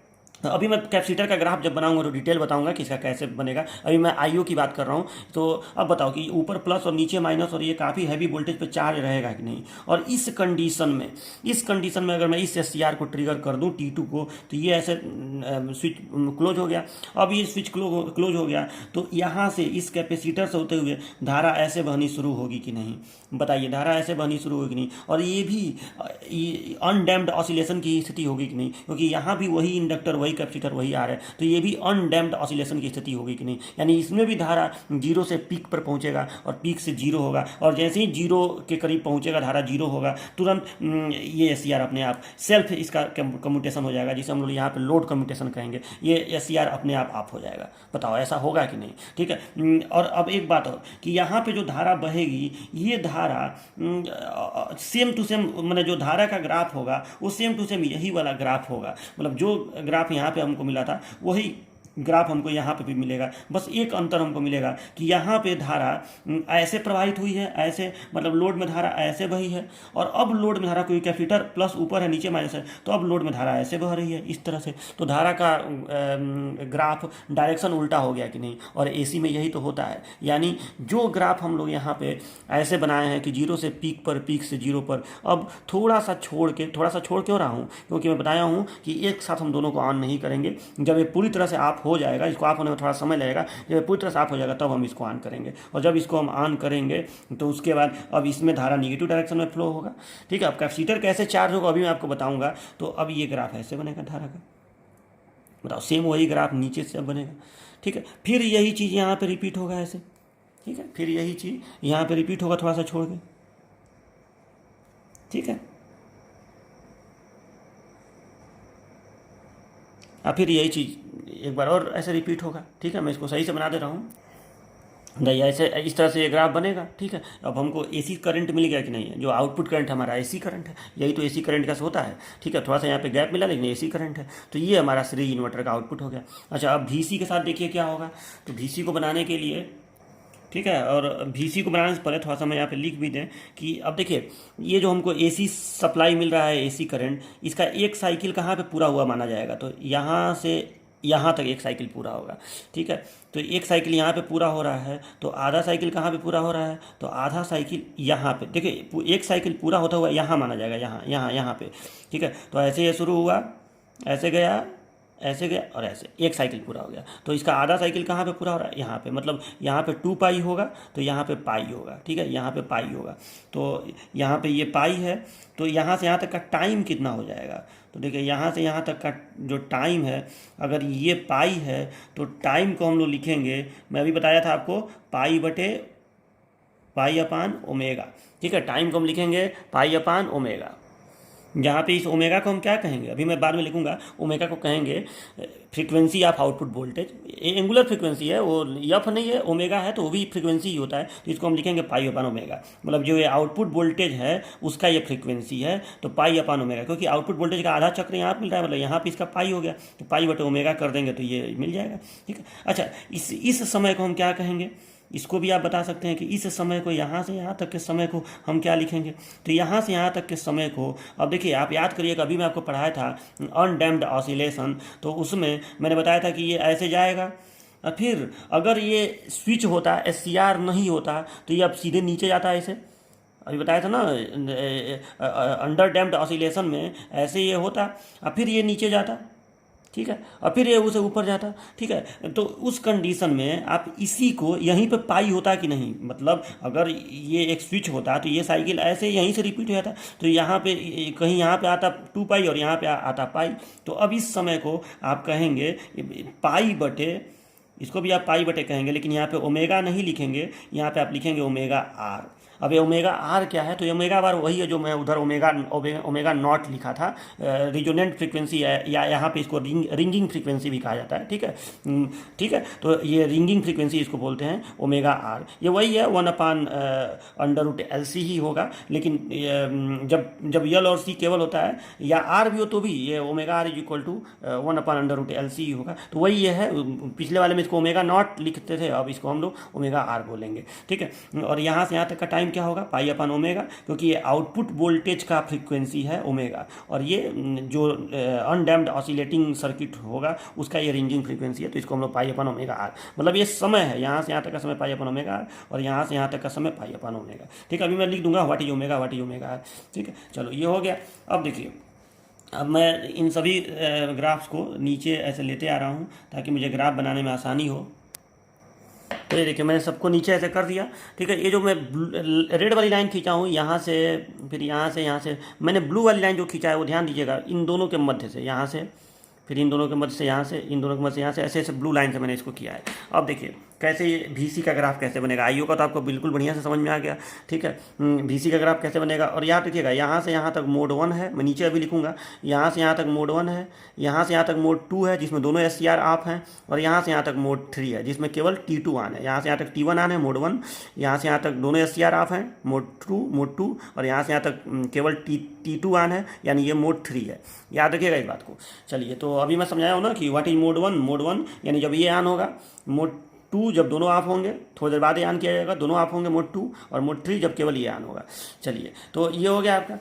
अब इसमें देखिए VC का ग्राफ कैसे बनेगा। देखिए VC का ग्राफ बनाने के लिए हम लोग एक एजम्पशन मान के चलते हैं, मतलब जब हम लोग इस सर्किट को शुरू करते हैं तो हम लोग एक काम करते हैं, हम लोग एक एजम्पशन इसमें लेकर चलेंगे कि ये जो कैपेसिटर है इसको शुरुआत में यहाँ ऊपर निगेटिव और नीचे पॉजिटिव, मतलब अपोजिट डायरेक्शन में इसको हम लोग कुछ वोल्टेज तक चार्ज रखते हैं। सपोज डेट वो वोल्टेज, उसको हम लिखेंगे VCO, उसको VCO लिखेंगे। ठीक है, तो इस कैपेसिटर को हम लोग कुछ वोल्टेज तक शुरुआत में चार्ज रखेंगे। ये एक एजम्पशन है। ठीक है, वो आपको खुद ब खुद समझ में आ जाएगा, जब सर्किट बन जाएगा, ग्राफ बन जाएगा, तो खुद ब खुद आपको समझ में आ जाएगा कि कैसे ग्राफ कंटिन्यूअस प्राप्त होता है। ठीक है, तो इसको हम लोग ऊपर माइनस और नीचे प्लस, ये हमारा एजम्पशन है कि कैपेसिटर शुरुआत में जब सर्किट ऑन हुआ है, मतलब इनिशियल कंडीशन में ये अपोजिट डायरेक्शन में चार्ज है, ऊपर माइनस नीचे प्लस। ठीक है, तो अब देखिए, तो इसी एजम्पशन को मान के हम एक ग्राफ बनाएंगे, और ये वोल्टेज बहुत ज़्यादा नहीं है, ये VS थोड़ा सा कम ही होगा। ठीक है, तो थोड़ा सा वोल्टेज से ये चार्ज है, मतलब जब ग्राफ बनेगा तो कैपेसिटर जो है T0 समय पर ही, मतलब यहाँ पर भी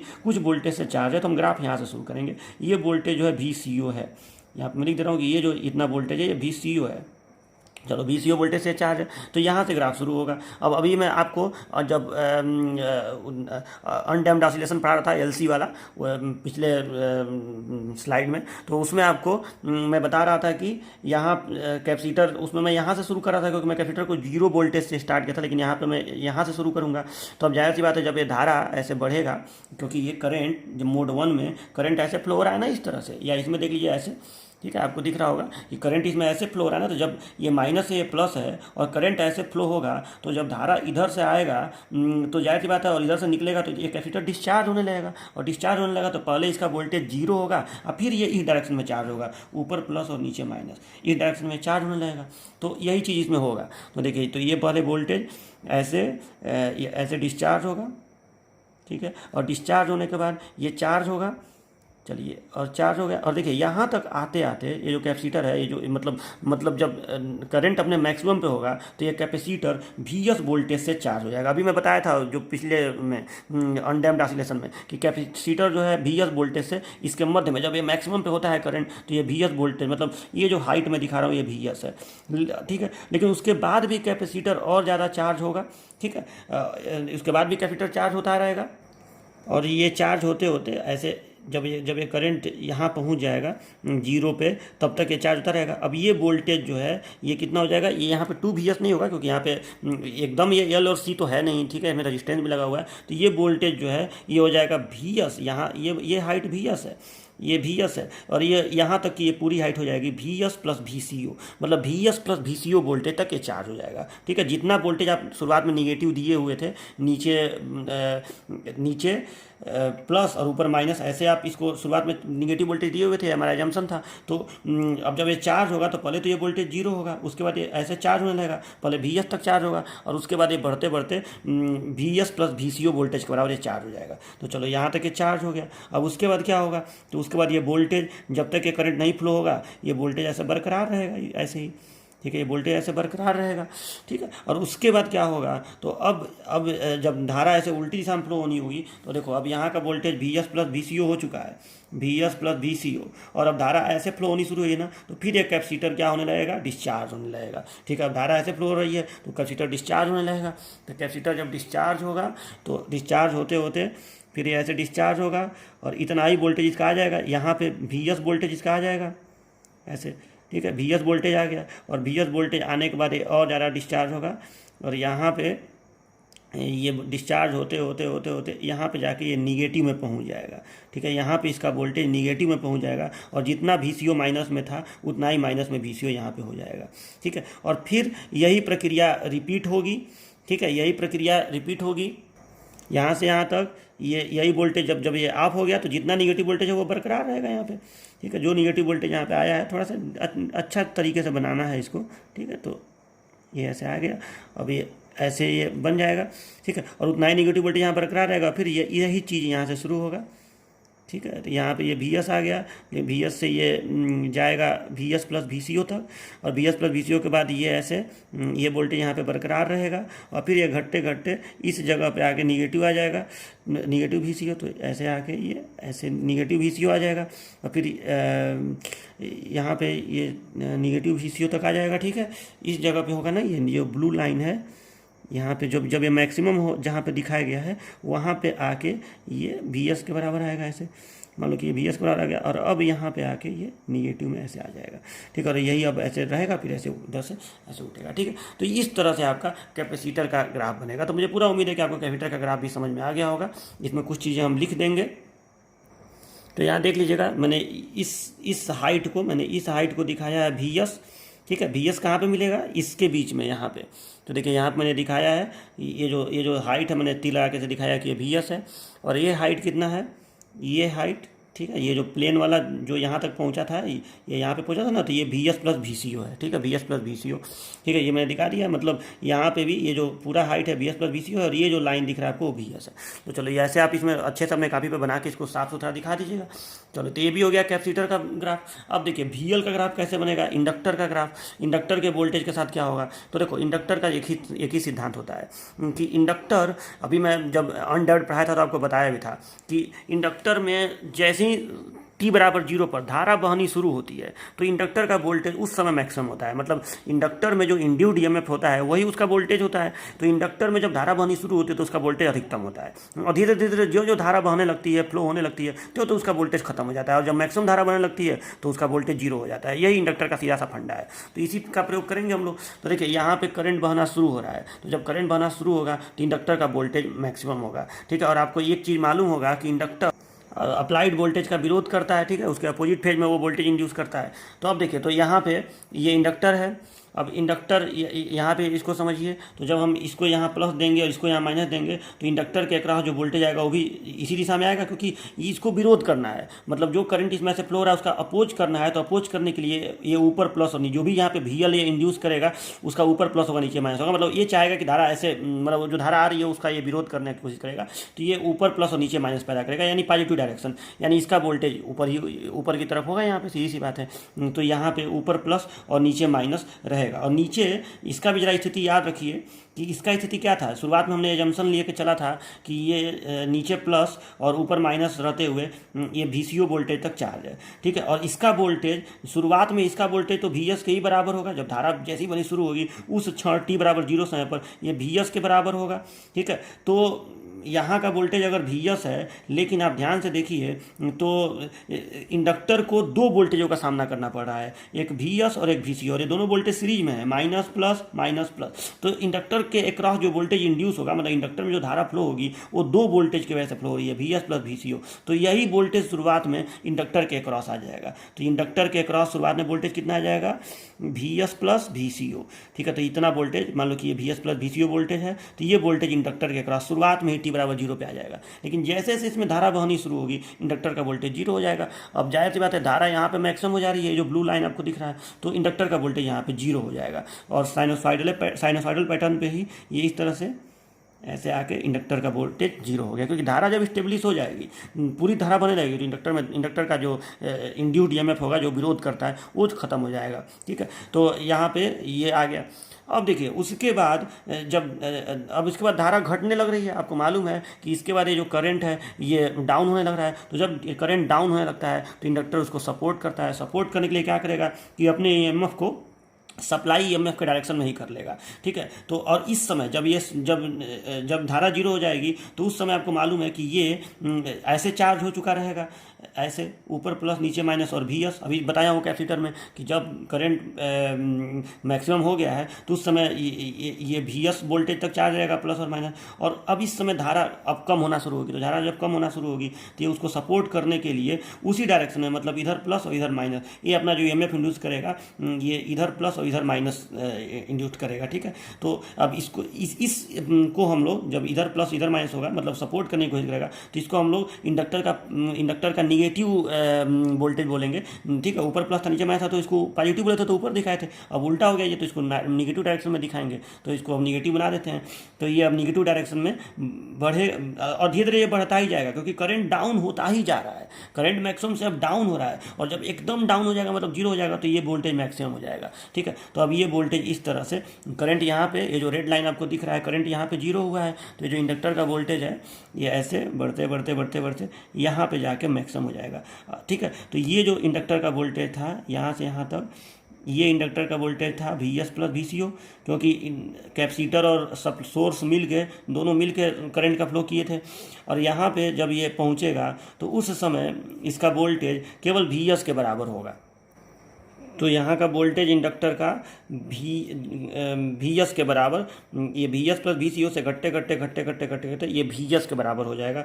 और कैपेसिटर का वोल्टेज उस समय VS प्लस VCO के बराबर रहेगा। देखिए ऊपर यहाँ पे बना हुआ है VS प्लस VCO ये है, ठीक है। और यहाँ पे ये VS के बराबर वोल्टेज हो जाएगा। इंडक्टर जब करंट पूरी तरह से 0 हो जाएगा तो इंडक्टर का वोल्टेज जो सोर्स है जो यहाँ पे करंट का प्रवाह करा रहा था, क्योंकि करंट का प्रवाह इस स्थिति में जब करंट डाउन हो रहा है तो उस स्थिति में करंट करंट इसी के थ्रू ऐसे बह रहा था, ठीक है। तो यही करंट को फ्लो कराने का काम कर रहा था। तो अब ये फ्लो कराने का काम जब खत्म कर देगा, धीरे धीरे करंट डाउन हो जाएगा, तो ये चाहेगा कि हम करंट को मेंटेन रखें। इंडक्टर का यही तो प्रॉपर्टी होता है। तो ये पूरा का पूरा वोल्टेज यहाँ पे इंड्यूस कर लेगा। लेकिन उसके बाद अब ये करंट निगेटिव नहीं होगा, क्योंकि आपको मालूम है कि ऊपर हमारा जो एस है, अभी मैं बताया था कि करंट खत्म हो जाएगा, क्योंकि एस हमारा ऑफ हो जाएगा, क्योंकि करंट का मान खत्म हो गया उसके बाद। तो इसके बाद यहाँ का वोल्टेज, और जब करंट फ्लो होना बंद हो जाएगा, तो जब करंट यहाँ पे फ्लो होना बंद हो जाएगा, तो इंडक्टर के अक्रॉस वोल्टेज भी नहीं रहेगा, क्योंकि इंडक्टर वोल्टेज को चार्ज करके कैपेसिटर की तरह रखता नहीं है। इंडक्टर में तभी इंडक्टर का वोल्टेज क्या है, उसका इंड्यूस्ड ईएमएफ है। तो जब उसमें धारा जाएगी तब तो उसमें ईएमएफ इंड्यूस होगा। जब धारा ही खत्म हो गई यहाँ पे इस वाले लाइन पे,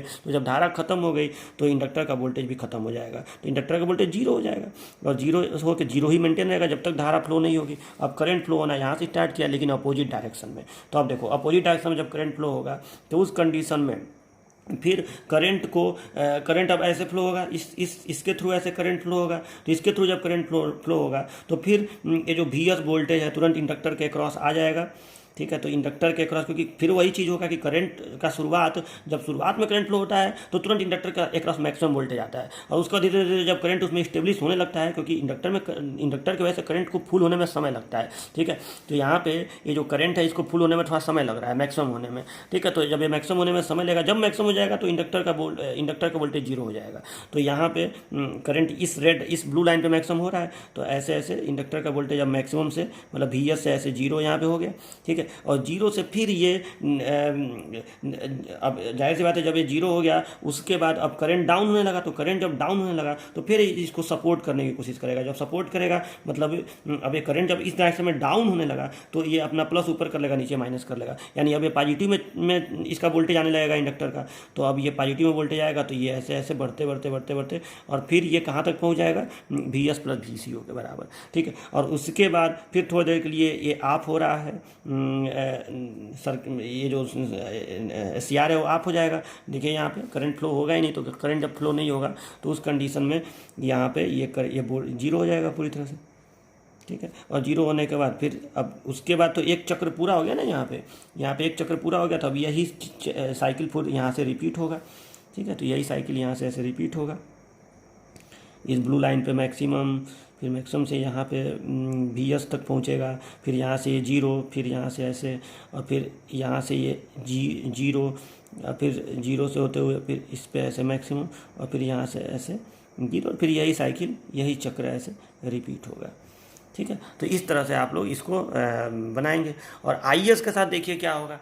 तो IS के साथ क्या होगा, तो देखिए IS सीधी सी बातें है कि IS यहाँ से फ्लो होने वाली धारा है, ठीक है। तो यहाँ से वही धारा फ्लो हो रही है जो ये यहाँ से जो धारा फ्लो हो रही है वो मोड 1 की धारा है। मोड 2 की धारा तो ऐसे फ्लो हो रही है ना, यानी मोड 1 की जो भी धारा है वही IS है। तो मोड 1 की धारा कौन सी है, कि ये है मोड 1 का करंट, ये, ठीक है। उसके बाद फिर ये तो मोड 2 का करंट है ना, ये भी सब ये मोड 2 का करंट है। यहाँ तक देख लीजिए, इस रेड लाइन तक मोड 2 का करंट है, ये फिर मोड 1 का लाइन है यहाँ से। तो फिर ये लाइन ऐसे मिलेगा आपको, इस ब्लू वाले पर एकदम होगा, और फिर ये होगा, ठीक है। तो इस तरह से आपका IS का ग्राफ बनेगा, ठीक है। और इसमें मैं ज़रा लिख दूँ कि इसमें कौन सा क्या बता रहा है। तो देखिए यहाँ से यहाँ तक ये मोड 1 है, मोड 1, ठीक है। आप मोड 1, ठीक है। फिर मोड 2 कौन सा है, तो मोड 2 ये दो रेड लाइन जो है, ये मोड 2 है, मोड 2। और मोड 3 कहाँ से कहाँ तक है, तो इस रेड लाइन से इस रेड लाइन तक है, ठीक है। आपको भी दिख रहा होगा, यहाँ तक मोड 2 है, ठीक है। यहाँ से यहाँ तक मोड 2 है, सॉरी मोड 3 है, मोड 3, फिर मोड 2 आएगा, और तब मोड 1 आएगा, ठीक है। तो यहाँ से यहाँ तक, ये यहाँ से यहाँ तक, ठीक है। ये आप ऐसे अच्छे से लिख सकते हैं, ये है मोड 3।